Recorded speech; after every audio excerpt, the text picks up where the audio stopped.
எல்லா ஜேர்னிக்கும் ஒரு ஆரம்பம் இருக்குது. என்னோடய ஹிமாலயன் ஜேர்னிஸ் முக்கால்வாசி ட்ரெயினில் தான் ஆரம்பிச்சிருக்கு. எஸ்பெஷலி நான் பைக்கையும் சேர்ந்து எடுத்துகிட்டு போகிற மாதிரி இருக்கிற ஜேர்னிஸ் எல்லாமே ட்ரெயினில் தான் ஆரம்பிச்சிருக்கு. வழக்கம் போல் டூத்லெஸ்ஸை பேக் பண்ணி நான் போகிற ட்ரெயின்லேயே லக்கேஜாக போட்டாச்சு. சென்னையிலேருந்து டெல்லிக்கு உங்கள் பைக், அதாவது ஒரு 350cc ப்ளஸ் பைக்கை நீங்கள் லக்கேஜாக போட்டு எடுத்துகிட்டு போகணுன்னா அப்ராக்சிமேட்லி ஒரு 5000லேருந்து 6000 ரூபா ஆகும். இதே நீங்கள் பார்சலாக போட்டிங்கன்னா கொஞ்சம் கம்மியாகும், பட் அதில் நிறையா ஹேசல் இருக்குது. லக்கேஜாக போடுறதுல மெயின் அட்வான்டேஜ் என்ன அப்படின்னா, உங்களுக்கு நீங்கள் போகிற ட்ரெயின்லேயே 90% அந்த உங்கள் பைக்கை ஏற்றிடுவாங்க. இன்றைக்கி நைட்டு 9 மணிக்கு நீங்கள் தமிழ்நாடு எக்ஸ்பிரஸ் போர்ட் பண்ணிங்கன்னா நாளைக்கு காலையில் 6 மணிக்கு டெல்லி போய் சேர்ந்துருவீங்க. ஸோ அப்ராக்சிமேட்லி ஒரு 36 மணி நேரம் ஆகும். சென்னை டு டெல்லி 36 மணி நேரம் கொஞ்சம் அதிகமாக தான் இருக்கும் சில பேருக்கு, எஸ்பெஷலி 3 மணி நேரத்துக்குள்ளே ஃப்ளை பண்ணுறவங்களுக்கு. பட் நான் அதை இப்படி தான் பார்க்குறேன். 2 நாள் ஏசி அக்காமடேஷன், ஜன்னலுக்கு வெளியில் 2200 கிலோமீட்டர் ஆஃப் இந்தியா, அதுவும் இப்போ தான் பச்சையானது 2 மாதத்துக்கு முன்னாடி. ஸோ இந்த எக்ஸ்பீரியன்ஸ் நமக்கு 2.5 மணி நேரத்தில் ஃப்ளை பண்ணால் கிடைக்குமா அப்படிங்கிறது சந்தேகம்தான்.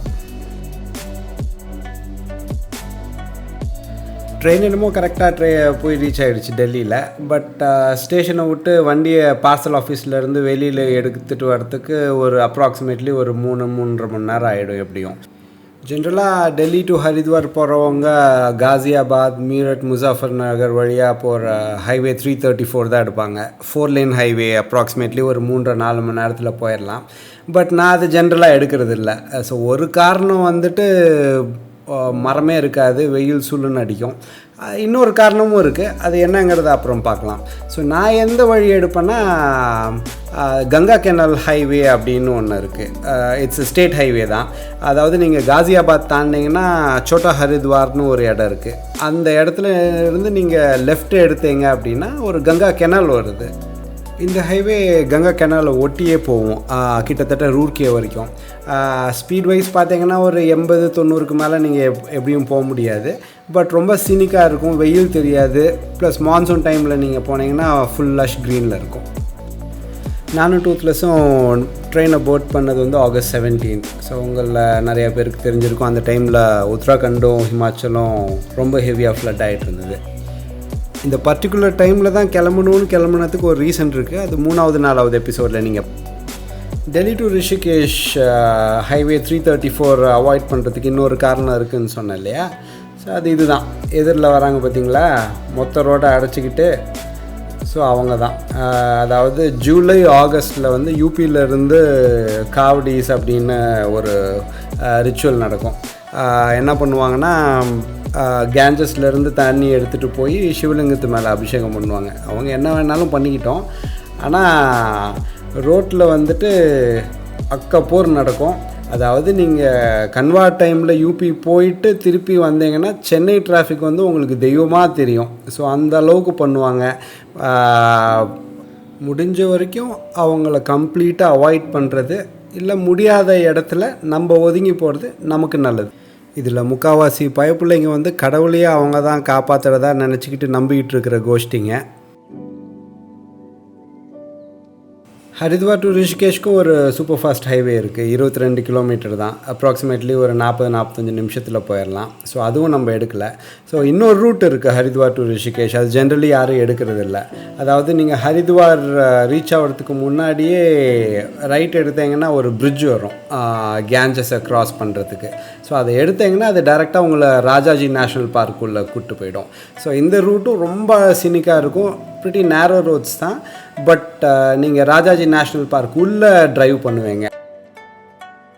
ட்ரிப் ஆரம்பித்ததுலேருந்து எல்லாம் ரொம்ப ஸ்மூத்தாக போயிட்டுருக்கேன்னு நினச்சி முடிக்கல, வந்ததில்ல அப்படியே கரப்புரண்டு ஓடுது இல்லையா. இங்கே ஜென்ரலாக தண்ணியே இருக்காது. இதுவே ஒரு வெஸ்டர்ன் கண்ட்ரியில் நடந்துருந்ததுன்னா வேறு வழியே இல்லை. 40-50 கிலோமீட்டர் சுற்றிக்கிட்டு தான் ஆகணும். இது இந்தியாவில் இங்கே எல்லாத்துக்கும் வழி இருக்குது. சூப்பராக அந்த டிராக்டர் அண்ணனான வண்டியை டிராக்டரில் ஏற்றியாச்சு.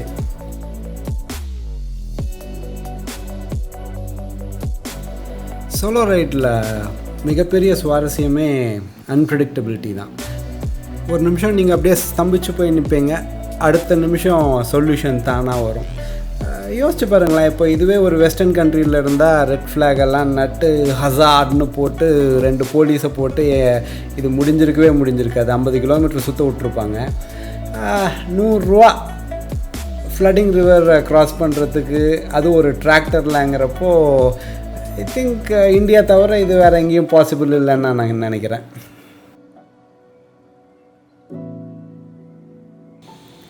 வீரத்துக்கும் முட்டாள்தனத்துக்கும் உள்ள வித்தியாசத்தை சோலோ ரைட்ஸ் நமக்கு கண்டிப்பாக கற்றுக் கொடுத்துரும். ஏன்னா யோசிச்சு பாருங்களேன், இப்போது எப்படி நான் வண்டியை ஓட்டம் பாடுற ஆற்றுக்குள்ளே அப்படின்னு போனால் லிட்ரலி நட்டாத்தில் நிற்க வேண்டியது தான். ஒரு வழியாக சன்செட்டுக்கு கரெக்டாக ரிஷிகேஷ்க்கு போய் சேர்ந்தாச்சு. நீங்கள் பார்க்குறது தான் ராம்ஜூலா. ரிஷிகேஷ் போகிற எல்லோரும் இதை க்ராஸ் பண்ணாமல் போகவே முடியாது. ரிஷிகேஷில் நீங்கள் எல்லா விதமான மக்களும் பார்க்கலாம். பட்டையும் கோட்டையுமாக சுற்றுற வெள்ளைக்காரங்கள்லேருந்து நடு ரோட்டில் கிராஸ் அடிச்சுட்டு மல்லாந்து கிடக்கிற சாமியாருங்க வரைக்கும், ராஃப்டிங் போகிற அட்வென்ச்சர் சீக்கர்ஸ்லேருந்து பாவத்தை தொலைக்கணும்னு நினைக்கிற பூமர் அங்கிள்ஸ் வரைக்கும் எல்லாரையும் ரிஷிகேஷில் பார்க்கலாம்.